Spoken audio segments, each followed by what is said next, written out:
my name is Lisa Shea, and today we're going to talk about folding an origami kabuki helmet, a samurai helmet, a hat, all sorts of different names for this. This happens to be one that I did out of silver.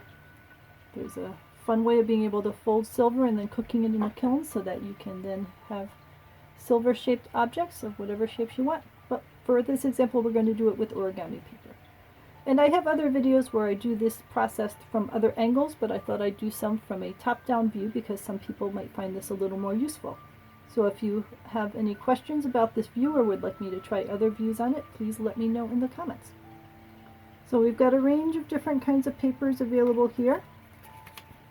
And most people seem to like it when I do a paper that is dark on one side and light on the other because it gives nice contrast for them to be able to see what's happening. So let's go with this paper. This is a pretty paper. Alright, so you start with a square. It doesn't have to be origami paper, but it is good for it to be thin and that it creases well, because the creases are really going to help you as we do these folds.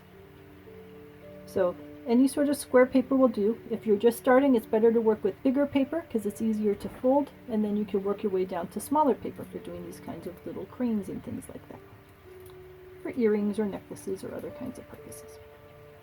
Alright, so you start with your paper with the opposite side up.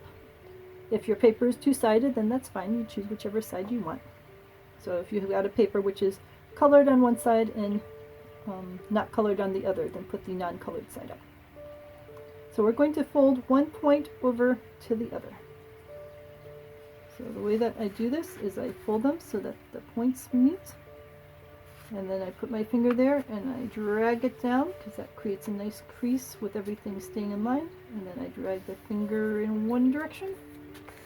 And then I, oops, see that slid a little, so keep an eye on things. And then you slide the finger in the other direction. Make sure everything that is creased properly.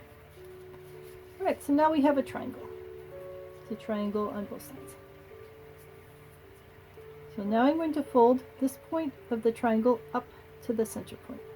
So I bring that point up to where it matches. And once that matches nicely, I drag my finger down to give that a crease, and then I slide it in one direction and I slide it in another direction. So now that has a sharp crease.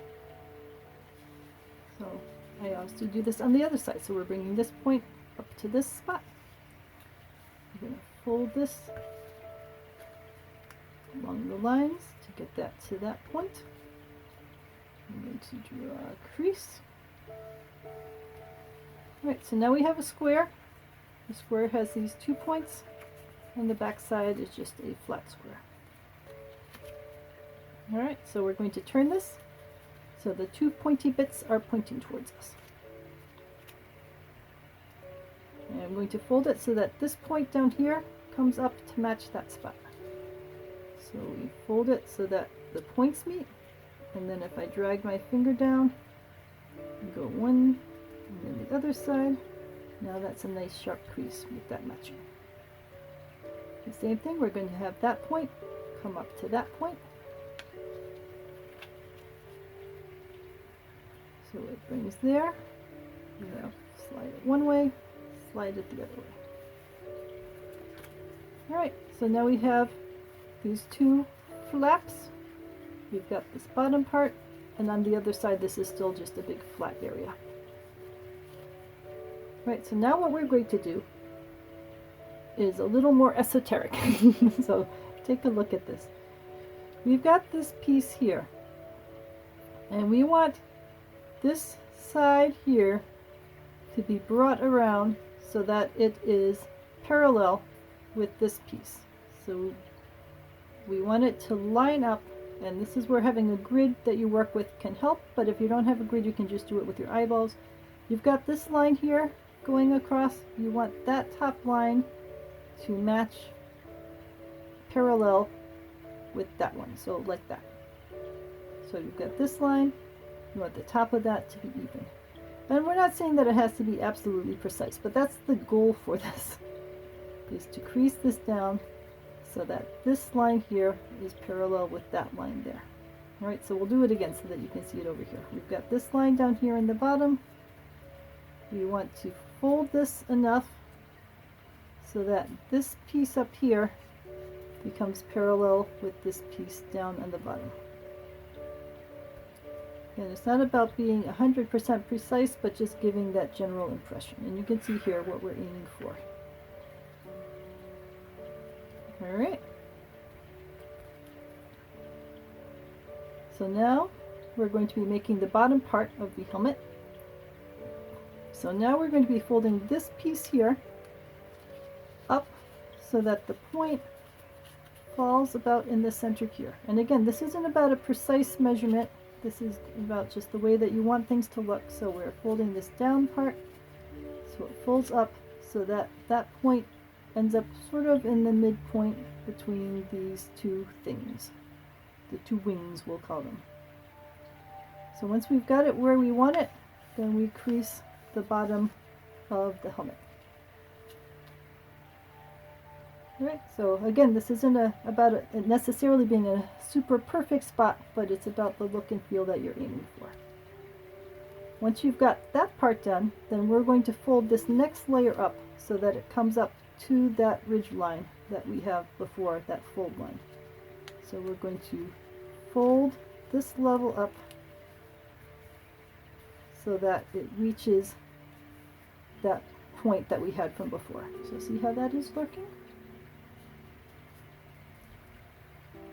Alright, so now we have this, which is the front of the helmet, and the back is just completely flat. We haven't done anything at all to the back. Alright, so now the next part is to do something about this loose paper here that we really don't need to do anything about because we've already got the helmet pretty much done up here. So what we're going to do is stick our fingers into this open spot. See how there's like an open pocket here in the middle of the helmet? We are going to fold this part in.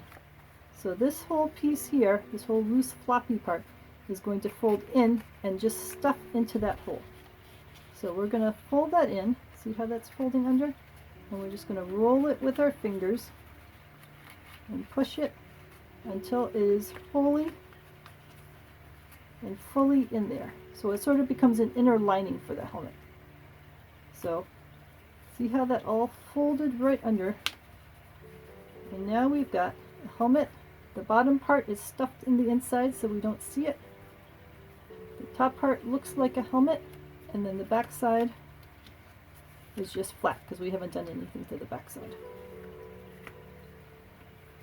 Alright, so this helmet is still going to want to puff out a little. See, if I let go of it, it's going to fluff out. So now we want to stuff this under a book or something heavy for a couple hours until that learns to stay in this new shape that we've put it in. But once that sits under a heavy book for a while and sits flat, then that is going to end up staying like this in a nice flat origami helmet shape. If I let go of it right now, it'll rise up a little, but that's just because we haven't flattened it down yet fully to get it to stay in its flat shape. Alright, so once we get it to stay flat, it's going to stay more like that on its own. So let me know if you have any questions about how to fold an origami kabuki helmet. I suppose at some point if you want to learn how to make the silver and gold, I mean this is actual precious metal, which is why it's tarnishing it a little. I have to get my silver polish out for it. But it's also fun to do that if you have access to a kiln, and I can show you how to do that. But in the meantime, let me know what other shapes you'd like to make, and if there are other kinds of angles that you'd like to see me fold these at so that you get a better idea of how these all shapes work. Well, have a great day, and I look forward to hearing from you.